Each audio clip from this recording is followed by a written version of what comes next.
मैं Z category security नहीं चाहिए मुझे, मैं हरगिज नहीं चाहिए मुझे। मैं मानना यह है कि संविधान में अगर देश के गरीबों को, मजलूमों को, अल्पसंख्यक समाज को सिक्योरिटी मिलेगा तो मुझे मिलेगी। देश के गरीब बचेंगे तो मैं बचूंगा। ओवैसी की जान इखलाक पीलू से बढ़कर नहीं है सर। ओवैसी की जान उस वक्त बचेगी जब गरीब की जान बचेगी। हाँ, दो भारत हैं, एक मोहब्बत पर जो पिछले कई बरसों से आबाद है और एक नफरत पर भारत बन रहा है। मोहब्बत की भारत की मिसाल देंगे तो उसमें आपको मेरी जबान को रोकने के लिए गोली चलाने की जरूरत नहीं है। मैं नहीं लूंगा सिक्योरिटी, मैं जेड कैटेगरी नहीं चाहता हूं सिक्योरिटी।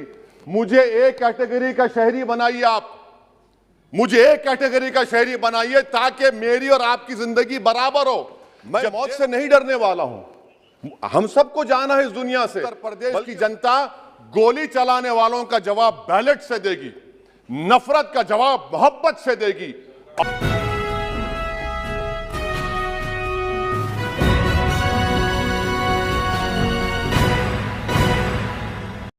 असाउद्दीन ओवैसी जी।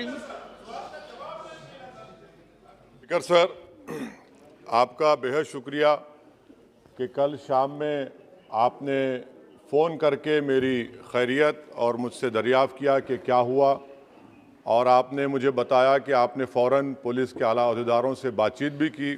मैं आपका बेहद शुक्रिया अदा करता हूं कि आपने अपनी संवैधानिक जिम्मेदारी को एक रुकने पार्लिमान की जान पर जब कातिलाना हमला किया गया टोल गेट पर, आपने उस बात की, मैं आपका शुक्रिया अदा करता हूं। स्पीकर साहब, मैं मुख्तसर से यहाँ पर ये बात कहना चाहूँगा कि मुख्तलिफ सियासी पार्टियाँ मुख्तलिफ प्रदेश में इक़्तिदार पर हैं। ये बात आप तमाम को मैं गोशगुजार कर रहा हूँ कि आखिर ये कौन लोग हैं जो गोली पर भरोसा करते हैं, बैलेट पर नहीं करते। आखिर ये कौन लोग हैं जो इतना रेडिकलाइज हो चुके हैं कि इनको इस संविधान पर एतमाद नहीं रहा, उनको अंबेडकर के बनाए हुए संविधान के खिलाफ हैं, जो इतनी नफरत पैदा करते हैं।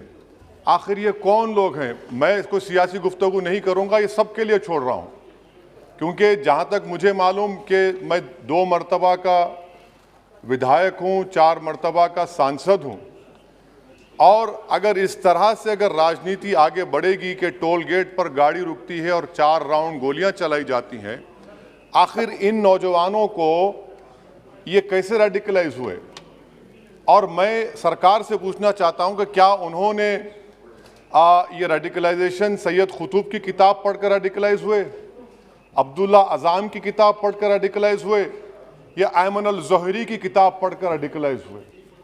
इसीलिए मैंने सरकार से 2015 में कहा था कि इंटरनल सिक्योरिटी डिपार्टमेंट MHA में, उसमें तमाम मज़ाहिब के लोगों का एक काउंटर सेल बनाइए आप।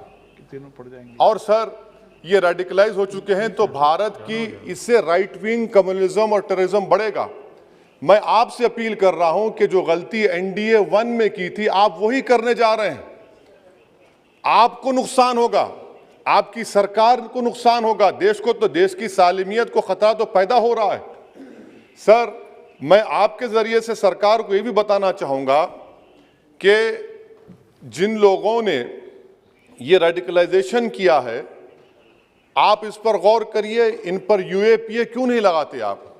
अगर कोई स्पीच देता है, अगर कोई फेसबुक पर किसी क्रिकेट मैच पर किसी टीम की तायीद करता है तो UAPA लगता है। एक सिटिंग MP के ऊपर UAPA नहीं लगेगा सर। मैं सरकार पर छोड़ता हूं। सर, चौथी बात यह है कि रेडिकलाइजेशन की जब बात होती है, हमने यहां पर एक कांग्रेस के बड़े नेता से सुना कि 2 भारत हैं दौलत के एतबार से। नहीं सर, भारत की दौलत मोहब्बत है। भारत की दौलत पैसों की दौलत नहीं है, भारत की दौलत मोहब्बत है। हां, 2 भारत हैं, एक मोहब्बत पर जो पिछले कई बरसों से आबाद है और एक नफरत पर भारत बन रहा है। तो क्या आप दौलत की भारत की मिसाल देंगे या मोहब्बत की भारत की मिसाल देंगे? अगर मोहब्बत की भारत की मिसाल देंगे तो उसमें आपको मेरी जबान को रोकने के लिए गोली चलाने की जरूरत नहीं है। इस 2 भारत को समझने की जरूरत है। सर, सर सुनिए सर, मैंने करीब से 6 फीट से गोलियां देखी, मुझे बोलने दीजिए सर। हो सकता है कि कल दिन ना देखूं मैं। अगर मैं यहां पर नहीं बोलूंगा तो कहां बोलूंगा सर? आप मुझे प्लीज बोलने दीजिए। सर, मैं आपसे गुजारिश ये करना चाहूंगा कि आप हरिद्वार में, रायपुर में और इलाहाबाद प्रयागराज में मेरे बारे में क्या कहा गया? आपके नाईबी की रिपोर्ट है ना, आप क्यों छुपा रहे उसको? देखिए, मैं मौत से नहीं डरने वाला हूं, हम सबको जाना है इस दुनिया से, बल्कि मैंने कह दिया कि मैं इस वतन में पैदा हुआ, मेरी मां की कोख से तो जमीन पर लिटाया गया। जब मेरी आंख बंद हो जाएगी तो इंशाल्लाह औरंगाबाद की जमीन मुझे दफनाया जाएगा। मगर मैं आपसे अपील करना चाह रहा हूं सरकार से सर, कि जो कुछ बातें की गई हैं उसको देखिए। मैं जेड कैटेगरी सिक्योरिटी नहीं चाहिए मुझे, मैं हरगिज नहीं चाहिए मुझे। मैं 94 से पॉलिटिक्स में हूं, मैं आजाद जिंदगी गुजारना चाहता हूं। मैं घुटन के साथ जिंदा नहीं रह सकता इस दुनिया में। मुझे जिंदा रहना है तो अपनी आवाज उठाना है, मुझे अब जिंदा रहना है तो सरकार किसी के उनके खिलाफ बोलना है, और अगर गोली लगती है तो मुझे कबूल है, मगर मैं घुटन की जिंदगी नहीं गुजार सकता सर।